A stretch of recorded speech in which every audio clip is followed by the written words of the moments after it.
సంఘ పెద్దలు చెప్పి ఉన్నారు. మీ అందరితో ఒకటే మనవి, మీ అందరికీ తెలుసు, మీ బిడ్డగా, ఈ గడ్డపై పుట్టిన బిడ్డగా మరి ఒక సాధారణ కుటుంబంలో పుట్టి అంచెలంచెలుగా ఎదిగి మరి మీ ఆశీర్వాదంతో మరి అనేక కార్యక్రమాల్లో విజయాన్ని సాధించడం, విద్యాపరంగా కావచ్చు, వ్యాపార పరంగా కావచ్చు, రాజకీయ పరంగా కావచ్చు, మరి బ్రహ్మాండంగా ఈ నియోజకవర్గానికి పేరు తెచ్చే విధంగానే మరి కార్యక్రమాలు చేసినాం, విజయవంతమైన. మరి ఈరోజు గత శాసనసభ ఎన్నికల్లో జరిగిన పరిణామాలు ప్రజలు దగ్గరగా చెప్పారు. అది వాస్తవం. 2 పర్యాయాలు ఈ రాష్ట్రంలోనే 2వ స్థానంలో నిలిచిన నేను 3వసారి గెలిస్తే మరి ఏమి జరుగుతుందని కుట్రపూరితంగా కావాలని కడుపులో కత్తులు పెట్టుకొని కౌగలించుకొని మరి ఇబ్బంది పెట్టిన పరిస్థితిని మరి అధిష్టానం దృష్టికి తీసుకురావడం, అదే విధంగా ఈ 10 సంవత్సరాలుగా భారతదేశ పరిపాలనలో మరి దేశం కోసం, ధర్మం కోసం మోడీ గారి నాయకత్వంలో ఏ విధమైన పాలన జరిగిందో దాంట్లో నేను కూడా భాగస్వామిని కావాలి.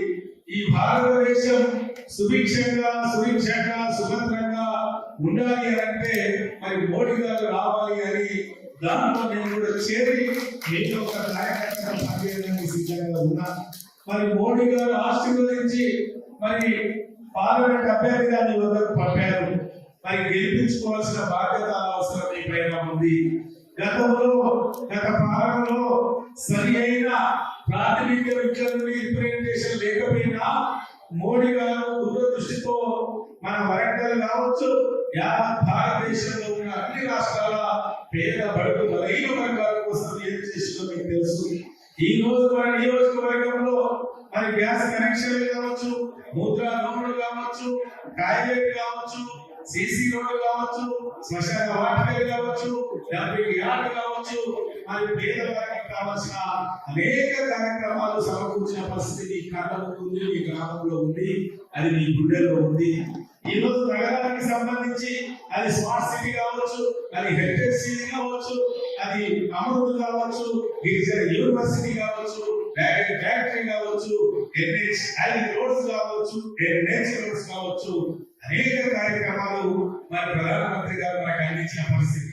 మరి 3వసారి ప్రధానిగా మోడీ గారు అవుతున్నారు అనే పూర్తి విశ్వాసం, నమ్మకం సగటు మనిషి నుండి, కార్మికుల నుండి, కర్షకుల నుండి, మేధావుల నుండి, పత్రికా మిత్రుల నుండి, అందరి నుండి కూడా 3వసారి ప్రధానమంత్రి ఎవరైనా అడిగితే ఏమంటున్నారు?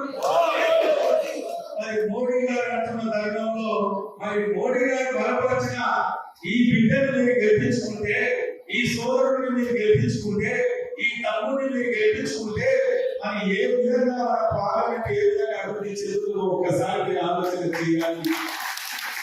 10 సంవత్సరాలుగా మట్టపేట నియోజకవర్గంలో ఒక ప్రణాళిక ప్రకారంగా ఏ విధంగా అభివృద్ధి చేస్తూ మీరు చూశారు. ఈ రోజు వరంగల్ పార్లమెంట్ ఏ విధంగా అభివృద్ధి చేయాలని ఒక ప్రణాళికతో ఉన్నాం. అది మహిళా సంఘాల ఆర్థిక అభివృద్ధి కావచ్చు, మా యువత కోసం స్కిల్ డెవలప్మెంట్ సెంటర్ కావచ్చు, ఐటీ హబ్ కావచ్చు, భూపాలపల్లిలో ఇండస్ట్రీ నాయకులు కావచ్చు, టెక్స్టైల్ పార్క్ అనేక ఉత్పత్తి కేంద్రాలు కావచ్చు, ఫుడ్ ప్రాసెసింగ్ యూనిట్స్ కావచ్చు, అనేక కార్యక్రమాలు రూపకల్పన చేస్తున్నాం.